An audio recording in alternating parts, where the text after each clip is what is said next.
الحمدلله کارا به صورت عادی در توزیع پاسپورت و عملیات پاسپورت قماندانی پنجشیر جریان داره.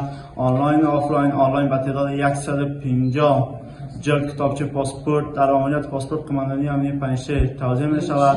آفلاین هم برای مریضان پاسپورت توزیع می شود و کارمندان عملیات پاسپورت 24 ساعت در خدمت مراجعین محترم قرار دارند. پنجشیر ولایت امنیه قماندانی د پاسپورت مدیریت هر ورځ معمولا توګه 150 تنو هیوادوالو ته پاسپورتونه توزیع کوي چې په تیرو لسو میاشتو کې یاد مدیریت څه باندې 10,000 تنو هیوادوالو ته د پاسپورت 10,000 جلده کتابچې توزیع کړي دي.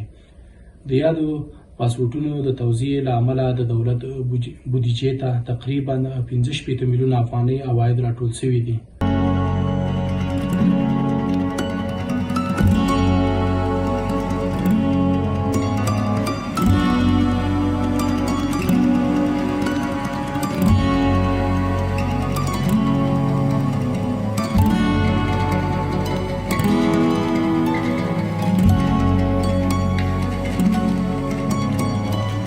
ما ثبت نام توسط آنلاین کرده بودیم.